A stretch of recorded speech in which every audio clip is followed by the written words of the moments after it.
Chers collègues, bonjour. Donc effectivement, je dirige un laboratoire de droit public. Ma spécialité personnellement, c'est le droit de la santé. Et j'annote d'ailleurs à la suite d'Éric Foissier ici, qui était dans l'ancienne équipe d'annotateurs, j'annote le code de la santé publique chez Dalloz.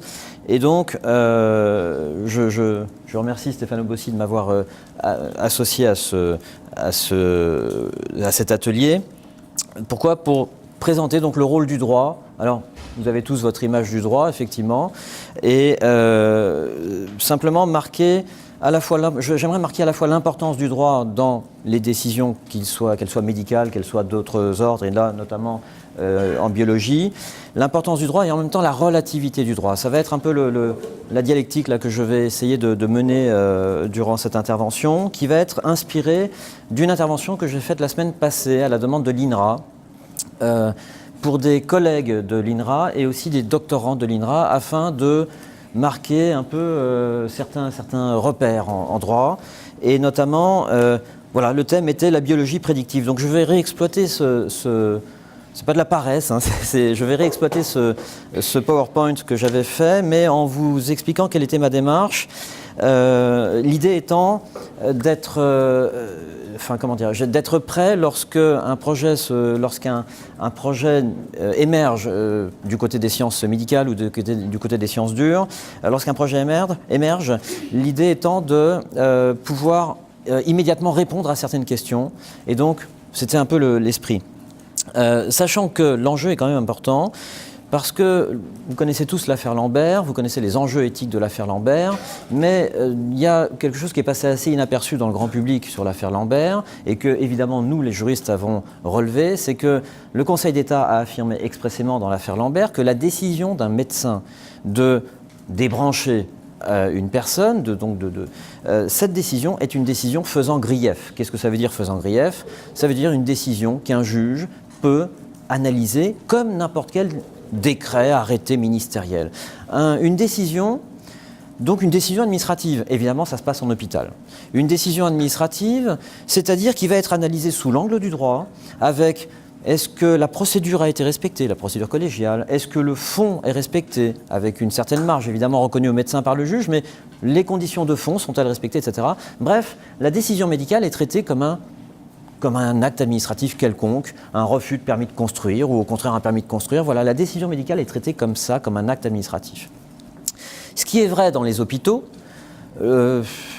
pourra être vrai, il faudra voir comment, mais devant un autre juge, mais pourra être vrai également devant les cliniques privées, pour les cliniques privées, et ce sera vrai un jour sur des décisions qui seront prises dans d'autres domaines, et pourquoi pas en matière de biologie prédictive, etc. Voilà, c'est ça l'enjeu, c'est qu'effectivement le droit s'est immiscé dans la médecine et s'immiscera aussi dans d'autres sciences tôt ou tard.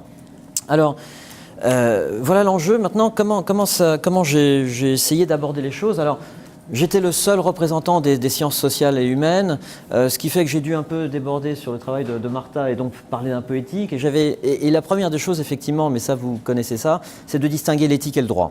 L'éthique et le droit en langage juridique.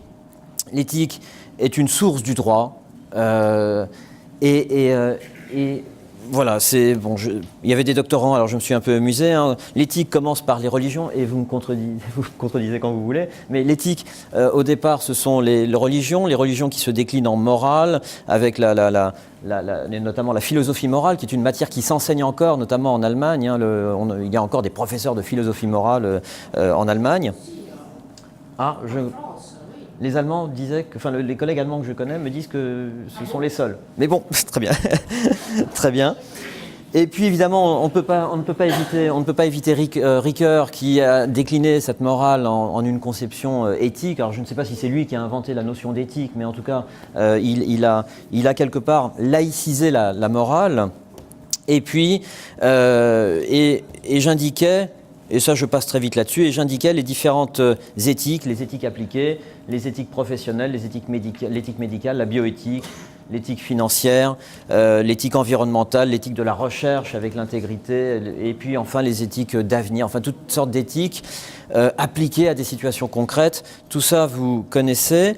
Et j'abordais enfin le droit effectivement, en faisant la distinction entre les sources du droit, dont fait partie l'éthique, et le droit lui-même, que j'ai symbolisé par 4 codes, mais en fait on en a une bonne cinquantaine comme ça.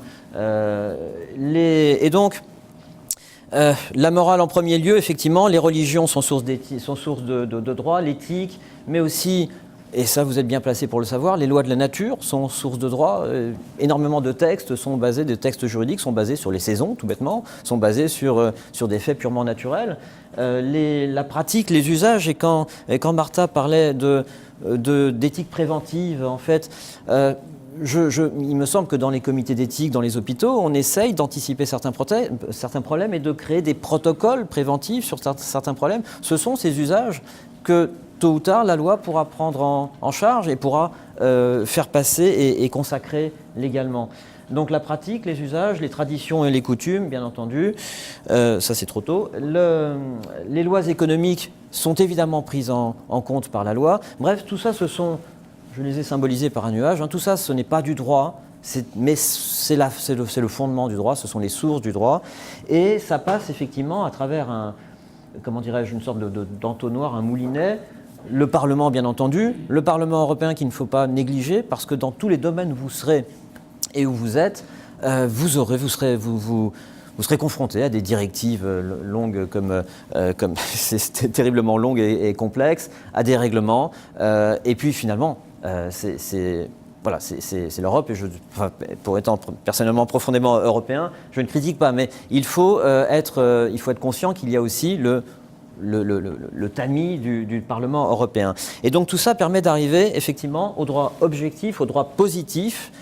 Le droit positif étant en droit, donc le droit écrit, ce qui effectivement comprend alors pour ce qui concerne cette assemblée, mais ce n'est pas complet, les lois bioéthiques par exemple, la première étant de 1994, puis toutes les lois qui ont suivi de mise à jour des lois de 1994, les codes de déontologie qui sont souvent confondus, mais c'est un abus de langage. Les médecins eux-mêmes, quand j'entends des enseignements éthiques dans les facultés de médecine, il y a parfois confusion entre éthique et code de déontologie. Quand on lit un ouvrage de déontologie médicale, on est souvent à cheval entre l'éthique et la déontologie. Non, la déontologie, c'est un décret qui est dans le Code de la santé publique. C'est 110 articles, je crois. C'est du droit dur, la déontologie. Et vous avez la déontologie des médecins, la déontologie des chirurgiens dentistes, des vétérinaires, des infirmiers, des avocats, des notaires, etc. Donc tout ça, puis on peut inclure la loi Bertrand qui a fait suite au Mediator comme une loi effectivement intégrant des éléments de morale et d'éthique. Bref, c'est ce mécanisme que j'essaye de disséquer dans la diapo suivante, c'est-à-dire, voilà, j'ai écarté le nuage, j'ai écarté le droit positif. Quels sont les différents stades qui concernent les SHS et qui font que les SHS sont un élément important qui intervient bien entendu juste après les sciences exactes ou les sciences médicales, c'est-à-dire les faits. On a des faits qui sont présents et surtout des potentialités. C'est ça qui est important. Si je m'en réfère à des auteurs qui ne sont quand même pas nouveaux comme Hans Jonas, etc., ce sont quand même nos potentialités qui posent problème et qui vont amener à réfléchir et ensuite à légiférer. À partir de là, vous avez différentes acceptabilités possibles. L'acceptabilité d'abord sociale. Et là, c'est le rôle des sociologues. Je n'ai fait que mentionner, je serais bien incapable d'aller plus loin, mais il y a évidemment pour toute technique une acceptabilité sociale et elle doit être prise en compte. C'est le travail qui se fait au sein du Parlement, des différentes commissions, les différentes commissions qui, ça a dû peut-être vous arriver, qui interrogent des sociologues, des médecins, etc., les commissions parlementaires, avant de rédiger des lois ou des propositions d'amendements. L'acceptabilité sociale, c'est un élément important. Notez que l'ordre n'est pas forcément... cet ordre n'a aucune importance, il fallait bien que je présente les choses d'une façon ou d'une autre. Il y a ensuite l'acceptabilité politique d'un fait médical ou d'un fait technique. C'est de la science politique pure et dure, c'est-à-dire que... pareil, si je prends l'exemple du mariage pour tous, il a pu être... voté en début d'un mandat, il n'aurait pas pu être voté dans la situation politique actuelle. Voilà, c'est une constante politiques dont il faut tenir compte lorsque vous souhaitez, d'une façon ou d'une autre, faire passer un texte. Un président impopulaire ne fera rien passer sur le plan éthique, un président populaire pourra faire passer des choses sur le plan éthique et donc transformer l'éthique en droit. Donc l'acceptabilité politique, elle est très importante parce qu'elle est le fruit de tout ce travail entre les différents partis politiques et la conjoncture politique, pour employer des mots un peu galvaudés. La science économique est aussi importante parce qu'il y a aussi une acceptabilité économique. Alors pourquoi j'en parlais ? Par exemple pour la biologie prédictive et la médecine prédictive en particulier, lorsque vous êtes capable de prévoir que d'ici 40 ans, une personne a de fortes chances d'avoir tel ou tel cancer ou telle affection, comment on envisage toute cette période de 40 ans et notamment une période de prévention avec peut-être des prises de médicaments ou autres, et comment on prend en charge tout ça sur le plan de la sécurité sociale, tout simplement. Un traitement ça n'est plus le sens de traitement, c'est une prévention sur 40 ans. Comment on prend ça sur le plan de la prise en charge sociale ? Et il est évident qu'à partir du moment où on est capable de prévoir des éléments de santé sur 40 ans, et qu'on se met à les prévenir, et si on fait prendre en charge cette prévention par la sécurité sociale, inutile de vous dire que dans l'immédiat, le système explose. J'en suis persuadé, le système explose dans l'immédiat. Même si dans 40 ans, on fait beaucoup d'économies parce qu'on évite beaucoup d'affections, mais dans l'immédiat, si on prend tout ça en charge, le système explose financièrement. Donc il y a un problème d'acceptabilité économique aussi, pas seulement du point de vue des finances sociales, mais d'autres points de vue sur le plan économique. La PMA, par exemple, a un coût. C'est un coût assez élevé pour un couple. Alors ça c'est plutôt de la microéconomie ou je ne sais pas, mais il y a aussi des éléments comme ça qui sont importants. Et puis vous avez enfin l'acceptabilité juridique, c'est-à-dire que c'est là que les juristes interviennent finalement en fin de cycle. J'ai une conception assez instrumentaliste du droit personnellement. Je considère que le juriste a le droit d'avoir des opinions, il les a généralement, mais il n'est pas là pour les transcrire. Il arrive en fin de cycle pour essayer de transcrire ce qu'on lui demande de transcrire. Alors ça n'est pas toujours facile. Ça n'est pas toujours facile parce que d'abord, la transcription ne pourra être claire que si ce qu'on demande de transcrire est clair. Si une loi éthique n'est pas claire, c'est que il arrive qu'un juriste soit mauvais dans la rédaction d'une loi, c'est très possible. Ce sont les administrateurs civils de l'Assemblée, et puis souvent ils sont influencés par les députés eux-mêmes ou les sénateurs eux-mêmes. Mais l'idée est que si la source elle-même n'est pas bien claire, si toutes les étapes d'avant ne sont pas bien claires, vous n'aurez pas de loi bien claire, vous aurez une loi de compromis en fait, qui ne posera que d'autres problèmes, de nouveaux problèmes. L'acceptabilité juridique, c'est donc cette transcription, et c'est aussi l'acceptabilité par rapport à d'autres éléments du droit. Il y a énormément de codes, il y a énormément de législation, et il faut que tout ça soit en cohérence. Il faut que, par exemple, pour la dignité humaine, c'est le code civil, il faut que le code civil soit en cohérence avec le code de la santé, et tout ça est important pour éviter, non pas des vides juridiques, parce qu'on ne serait pas dans un vide, mais des contradictions entre deux domaines du droit, et là ce serait peut-être encore pire qu'un vide juridique. Donc c'est important, il y a donc un travail de mise en cohérence des règles juridiques. À chaque fois qu'un phénomène nouveau apparaît, il va falloir probablement modifier des éléments dans des domaines connexes. Alors voilà un peu... alors j'ai dû oublier, peut-être certains d'entre vous, j'ai dû oublier certaines matières, mais à ce moment-là, il faudra voilà, vous êtes libre d'ajouter certains points.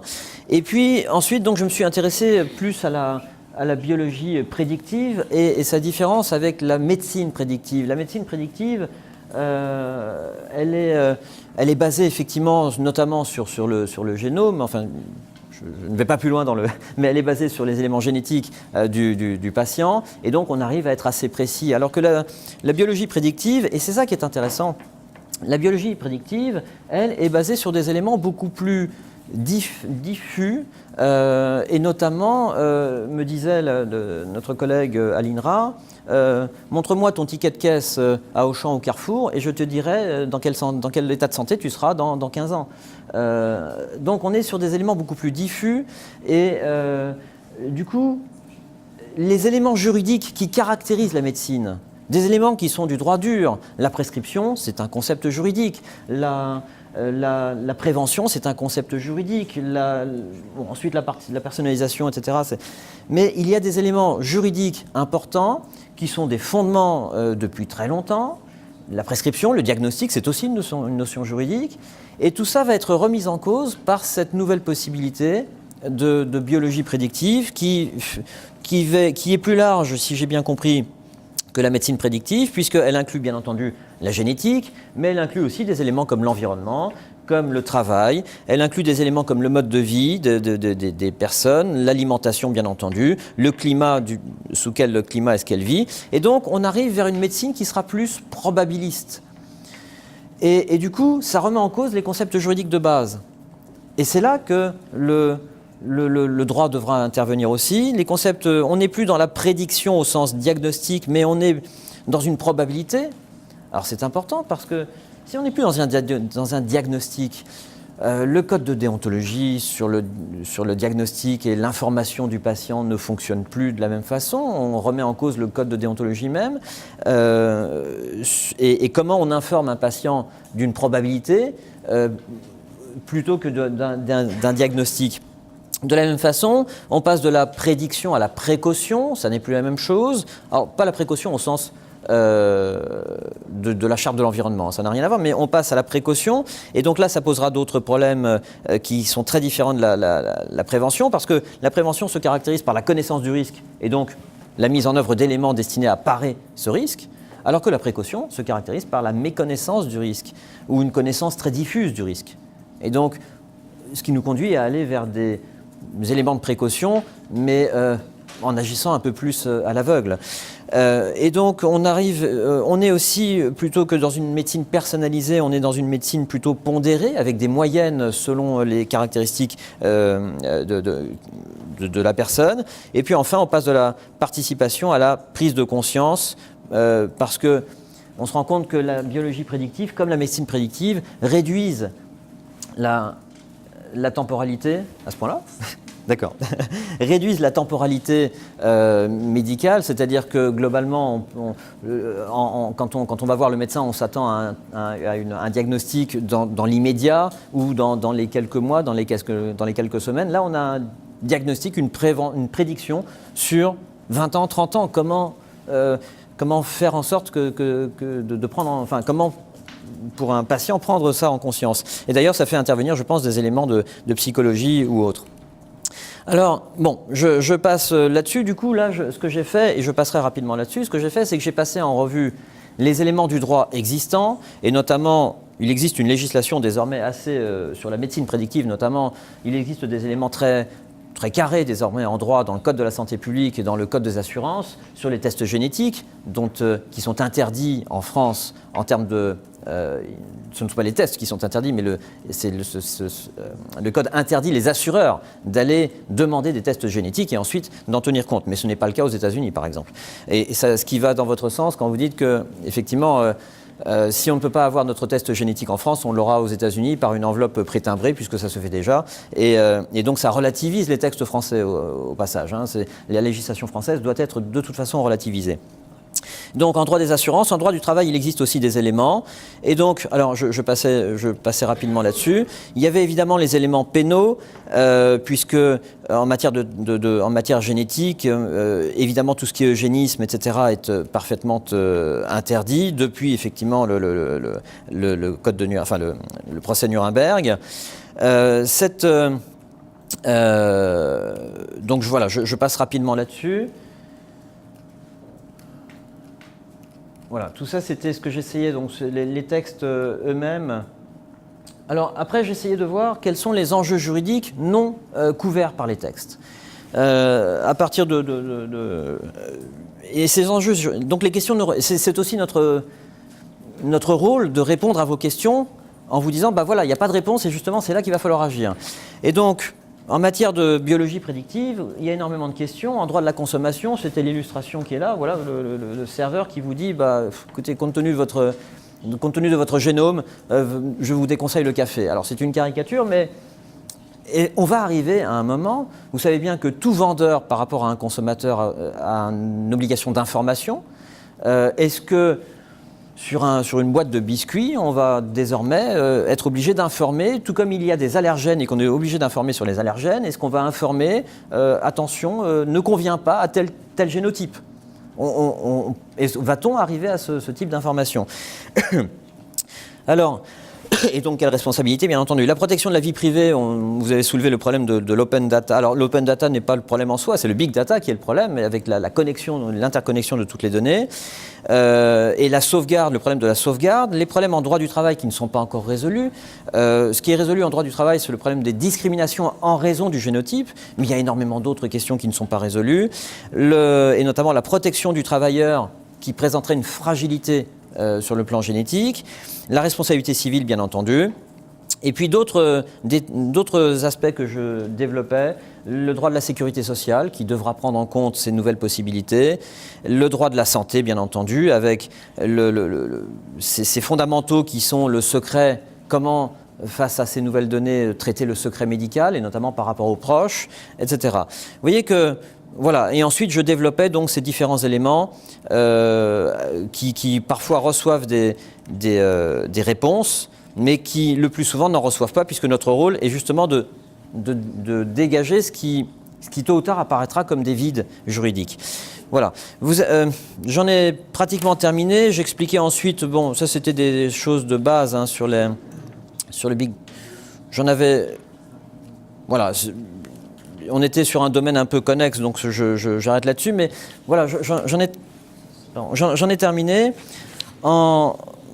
finalement en soulignant ce côté un peu instrumentaliste qui est ma conception du droit, qui intervient donc en bout de piste, en bout de cycle, mais ce n'est qu'un cycle. C'est ça, c'est là-dessus que je veux finir. C'est-à-dire que je crois que Martha l'a dit aussi.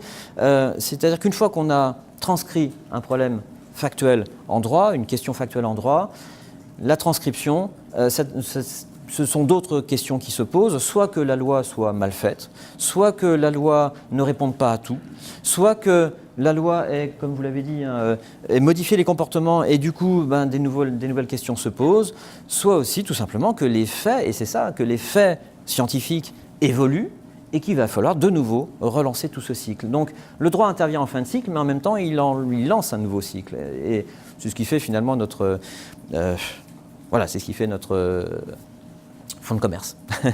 Voilà, je vous remercie. Enfin, si vous avez des questions.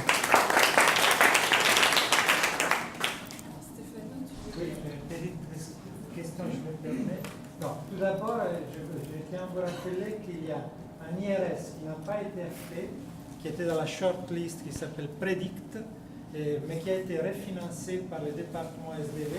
Donc ceux qui souhaitent participer à cet IRS restructuré sur la biologie prédictive sont bienvenus. Donc la question que je voulais poser, c'est le rôle des SHS par rapport aux autres sciences. Parce que, bien évidemment, il y a un mot interdit, c'est les SHS comme caution. Il y a un mot qui est en voie d'interdiction, c'est les SHS pour l'acceptabilité. Et la plupart, je pense que dans les raisonnements actuels, les autres sciences nous demandent de participer à une réflexion en amont pour orienter la recherche éventuellement. Mais les droits jouent un rôle à part. Tu insistes sur le fait qu'il intervient en fin de chaîne. À part, je ne sais pas, mais la spécificité du droit et comment cette spécificité s'incarne dans le cadre de la santé. Je ne crois pas revendiquer une spécificité ni un privilège. Non, c'est une vision, au contraire, c'est une vision assez modeste du droit. Quand vous lisez des articles, enfin, si vous arrive de lire des juristes qui s'expriment dans les journaux type Le Figaro, Le Monde, etc., ce sont des juristes qui militent qui posent un postulat juridique, mais qui est militant. C'est-à-dire que le droit, c'est ça de toute façon, hein, c'est un habillage juridique. d'une opinion. Sauf que là, dans la façon dont je conçois, et Stéphano m'arrête si je me trompe, moi ce que je conçois, c'est le droit comme instrument de transcription de ce que les scientifiques, sciences dures, sciences médicales, souhaitent. C'est donc une sorte comment dirais-je, d'équipe un peu d'intervention, hein, un groupe d'intervention qui, voilà, on a le droit on veut faire passer tel projet, on veut faire passer tel, et est-ce que c'est faisable? Alors, une fois que les autres collègues des sciences humaines et sociales se sont prononcés, nous, on met en œuvre. On a nos opinions. À la limite, si on ne veut pas mettre en œuvre parce que c'est contraire à nos opinions, bah, on s'abstient. Il y a beaucoup de gens qui, pendant la guerre, auraient pu s'abstenir de mettre en œuvre le droit, ils ne l'ont pas fait. Mais vous voyez, c'est ça, hein, c'est une vision instrumentaliste. Ce n'est pas une vision modeste du droit, non, ce n'est pas une vision non plus privilégiée du droit, c'est une vision instrumentaliste et c'est le but. Donc le fait que ce soit en fin de cycle, ce n'est pas nécessairement à part, c'est en fin de cycle, c'est tout. Voilà. Dans cette vision instrumentaliste, moi je trouve qui peut avoir un travers, hein, qui peut avoir un travers. L'idée de boucle de rétroaction, finalement, les processus qui se relancent, je pense qu'il y a peut-être des boucles de rétroaction aussi à l'intérieur de ces différentes formes d'acceptabilité. Et donc finalement, quel est, dans cette conception instrumentaliste du droit, pour autant que je puisse la saisir, quel est le rôle du temps? Le temps de l'acceptation des idées par la société, le temps de transcription dans les économies de différents modèles, etc. Est-ce que un même édifice juridique peut être bâti selon que l'on est dans un temps contraint ou que l'on est dans un temps où on va prendre le temps de la réflexion, d'interpeller justement le niveau politique de la prévention, etc. Alors le temps au niveau politique, voilà, on l'a dit, hein, c'est pour faire passer certains textes fondamentaux, sociétaux, il vaut mieux être en début de mandat. Alors ça, c'est le temps, c'est la conjoncture plus que le temps. Maintenant, le temps, toutes les lois s'usent. Voilà, les textes s'usent d'une façon ou d'une autre, et ils s'usent tout simplement parce que le droit est constamment à la poursuite de la technologie. Et ça, voilà, vous avez je recite Hans Jonas parce que le droit est constamment à essayer à la fois de tenir compte des nouvelles technologies, de les canaliser quand justement les autres acteurs sociaux estiment qu'il faut canaliser, et puis de rattraper. Le droit est constamment à essayer d'anticiper, c'est pas facile, mais à essayer de rattraper sur tous les faits. Alors, oui, c'est vrai que vous posiez la question, est-ce qu'on peut avoir une éthique préventive? Le droit préventif, ouais, un droit préventif, je me suis posé la question effectivement, mais en fait le problème du droit, c'est qu'il est binaire. Donc soit il interdit, soit il encadre, parce que c'est jamais une autorisation libre bien entendu, mais et de ce point de vue-là, il est difficile d'avoir du préventif. Alors il existe un droit de plus en plus, il existe un droit qu'on appelle expérimental. Et dans les hôpitaux, le droit hospitalier notamment est un champ assez privilégié du droit expérimental. Et donc ça, dans des domaines très divers comme ça fait partie, me semble-t-il, du programme d'un des candidats qui est les hébergements de santé non hospitaliers pour décharger un peu les hôpitaux. Donc on essaye d'imaginer des hébergements hôteliers à côté de l'hôpital. Et donc ça, c'est basé, cette promesse d'un des candidats est basée sur du droit expérimental qui a été déjà fait sous l'actuel quinquennat. Voilà, on essaye de trouver un autre moyen d'héberger les patients dans les hôpitaux, et la loi laisse libre champ, encadré, mais laisse libre champ aux praticiens pour essayer de nouveaux modèles. Donc ça, c'est le droit expérimental, et c'est peut-être ça, en fait, qui est... et donc, on peut expérimenter aussi en matière d'éthique. Il y a beaucoup d'expérimentations en matière d'éthique qui sont reprises ensuite à son compte par le législateur, et l'expérimentation peut se faire dans n'importe quel domaine. Donc, oui. J'ai noté deux interventions dans l'ordre, Martha et Gaëtan. Ce n'est pas de la préférence nationale, désolé. Emmanuel, donc, voilà, après, un troisième. Là, je veux juste réagir parce qu'effectivement, je crois qu'on avait des visions assez complémentaires. Et j'aime bien cette idée du droit je ne sais pas comment... Expérimental? Non, ah, pardon, enfin, instrumental. Cette Ouais. vision, pas modeste, ou dire en fin de course, voilà, que le droit est là pour intervenir des choses, pour mettre de l'ordre un peu, mais pour mettre de l'ordre dans un contenu qui lui, doit être préexistant quelque part. Et donc là, je trouve que, par exemple, ce que tu disais, quel est le rôle des sciences humaines et sociales dans tout cet avant-réglementation, parce que le droit fige aussi, donc il faut... Et peut-être... les sciences humaines et sociales peuvent aider là, les scientifiques à envisager des possibles, finalement, plus que à leur dire, voilà, ça c'est bien, ça c'est pas bien, donc, parce que ça c'est un peu, ce sera l'idée aussi après de l'éthique qui débouche très vite sur une réglementation restrictive. C'est plutôt pour dire, voilà, il est vrai que les sciences, comme disait Emmanuel, qui dit finalement l'éthique est finie parce que tout ça est mené par là, c'est les sciences, ça avance tellement vite, etc. Mais peut-être que le rôle des sciences humaines et sociales et de l'éthique aussi, c'est d'accompagner, c'est-à-dire pas de dire, d'accompagner les scientifiques et tous ces développements pour dire, voilà, qu'est-ce que ça peut donner? Ça peut donner ceci, ça peut donner cela, ça peut... Et donc, ouvrir des possibles tant que les choses un peu se tassent et qu'on puisse après, éventuellement, restreindre. Alors, pour rester dans les temps, on prend tout de suite les questions, après tu vas répondre. Là, on est en phase, je ne sais pas si ça amène une réponse. Ça peut être des observations, évidemment, ou des questions. Donc, Gaëtan, Emmanuel, et après les autres. Gaëtan, Floco, sociologue, dites...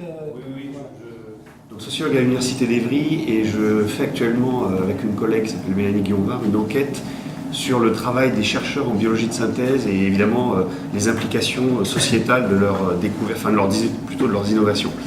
Et donc, j'ai une question sur l'évolution du droit. Donc, tu l'as rappelé un petit peu dans ta présentation, mais souvent les chercheurs nous rappellent combien en France le dispositif juridique est quand même assez lourd pour encadrer leurs pratiques et qu'ils ne peuvent pas tout se permettre, tout faire, etc. Donc, ils nous rappellent sérieusement, et puis en nous donnant des exemples justement étrangers, internationaux, qui sont plus souples.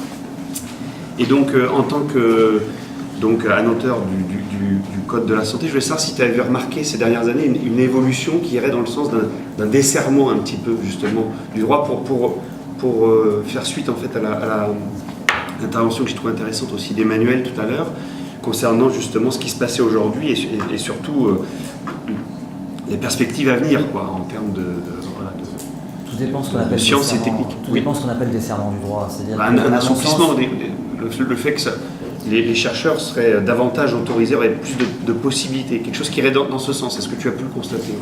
À ma connaissance, il n'y a pas de desserrement. Il y a une évolution du droit, notamment sur l'euthanasie. On est passé à la sédation profonde tout récemment. C'est une évolution du droit. Est-ce que c'est un desserrement? Après, tout dépend évidemment des points de vue. Maintenant, ce qu'on entend, ce qu'on entend très souvent, c'est qu'il y a trop de droits, trop de contraintes, et notamment sur les essais cliniques. Énormément de contraintes qui font que la plupart des essais cliniques désormais sont réalisés à l'étranger où il y a beaucoup moins de contraintes.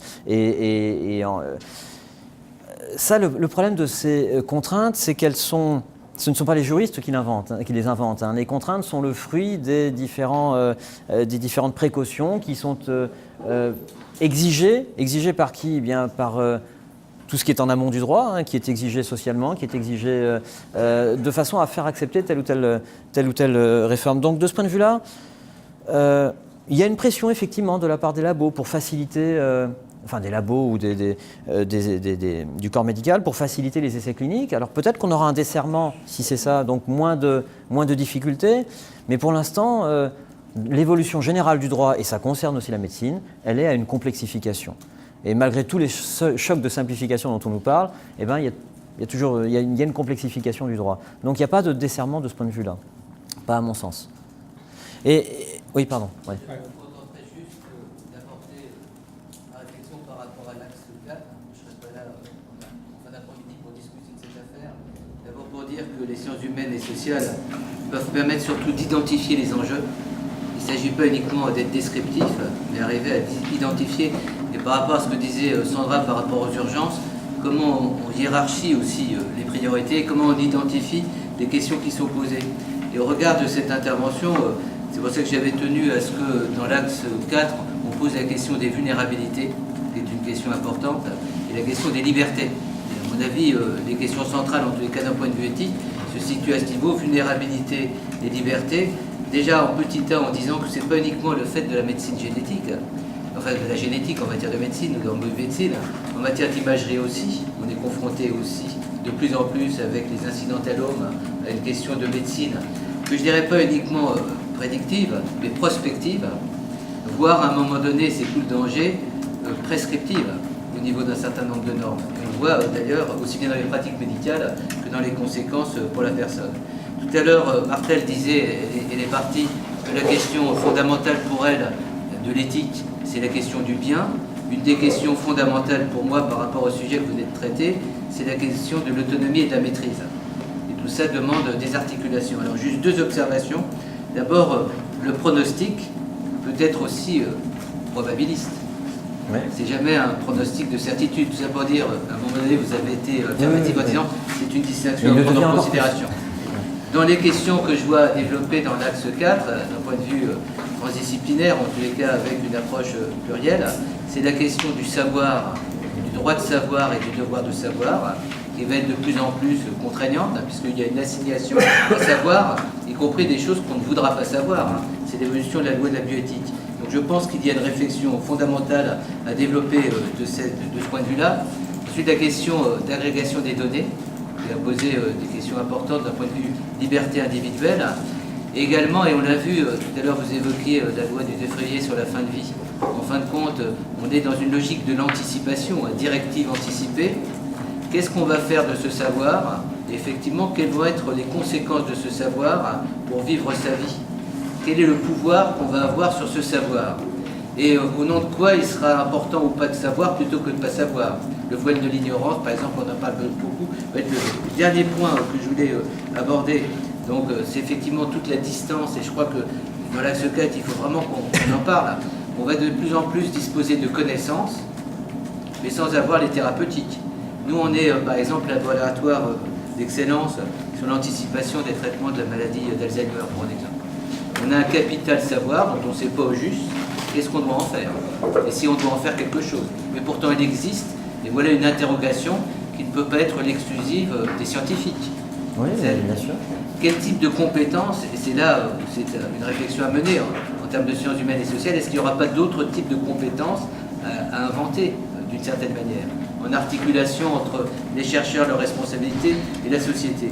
Et le dernier point du dernier point, je pense qu'on doit être très très attentif aujourd'hui à l'irruption des savoirs expérientiels, notamment des personnes malades. Et c'est pour ça que j'avais tenu à ce qu'on associe dans l'axe 4, je prends par rapport à la génétique la Corée du Clinton, pour prendre un exemple précis. Quand on prend la maladie, la Corée du Clinton, on a l'association Ding Dang Dong, qui est l'association des personnes atteintes de Corée du Clinton. Je vous invite les unes et les autres à regarder tout à l'heure sur Internet la productivité de cette association et sa capacité d'intervenir sur toutes ces questions avec l'intelligence de la personne qui est confrontée à cette maladie. Corée du Clinton, quand on a une famille qui est avec une Corée du Clinton, ça se transmet d'une manière malgré tout malheureusement assez tragique. Donc voilà, je referme la parenthèse pour dire que dans l'intelligence de l'axe 4, j'intégrerai une pluralité, c'est ce qu'on avait dit des débats, peut-être en se disant est-ce qu'il n'y a pas d'autres compétences aujourd'hui à faire émerger, et lesquelles l'espèce de métissance face à la complexité, et surtout de ne pas oublier qu'il y a une expertise propre aujourd'hui, un savoir propre de la personne malade, pas uniquement dans les associations.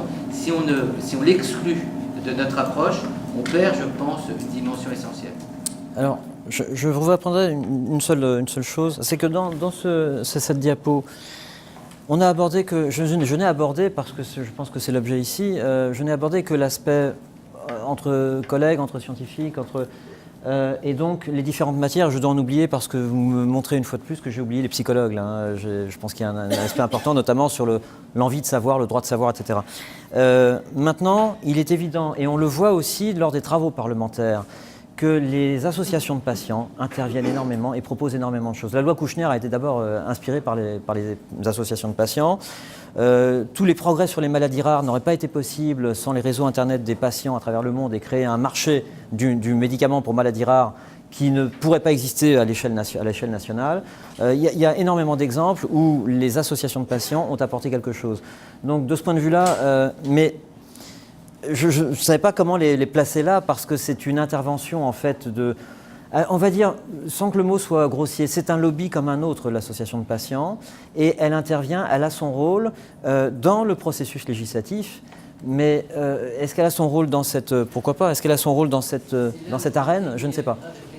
Ouais. Vous avez la conception du lobby, je l'arrive à le Non, comprendre. c'est pas un Mais aujourd'hui, gros le mot. concept fondamental en matière de pratique biomédicale, notamment dans la relation de soins, c'est le concept d'empowerment, c'est-à-dire d'émancipation. Dans la loi du 4 mars 2002, la finalité, c'était le patient partenaire. Oui, tout à fait. Il dispose de l'information, il est partenaire dans la prise de décision. Il s'approprie un savoir. Alors, je ne vais pas détailler, on ne va pas faire un cours d'éthique là-dessus. Mais soyez attentifs à intégrer cette dimension d'empowerment. Elle est omniprésente et c'est la chance aujourd'hui des professionnels d'avoir des patients, des personnes malades qui dans le parcours, puisque ça va être un parcours au long terme, et vous l'avez tout à fait dit tout à l'heure, on va vers la chronicité. C'est-à-dire comment on accompagnera cette chronicité, comment on la financera. Je termine parce que c'est de non-développement. Donc je ne mets pas en cause tout ce que vous avez dit de juste, mais soyez convaincus aujourd'hui que ça soit l'empowerment. Et aux États-Unis, c'est ces associations aujourd'hui qui font des choix, qui on finance en matière de recherche par exemple. C'est-à-dire, et qui produisent même les financements. Donc il faudrait être attentif à cette recomposition si on veut que l'axe 4 soit un peu prospectif, c'est-à-dire qu'on part d'une réalité qui évolue beaucoup aujourd'hui. Voilà ce que je me permettais de dire. Très grand merci Emmanuel pour... On va intégrer cette réflexion l'après-midi. C'est aussi le terrain, je finis. C'est aussi le terrain de l'expérimentation, hein, parce que précisément l'expérimentation sert et sert de terrain à tout ce croisement d'expériences. Mais c'est vrai que je ne l'ai pas placé Juste un là. point, c'est pas pour être pinailleur, mais ce que vous appelez l'expérimentation, c'est ce qu'on appelle le savoir expérientiel.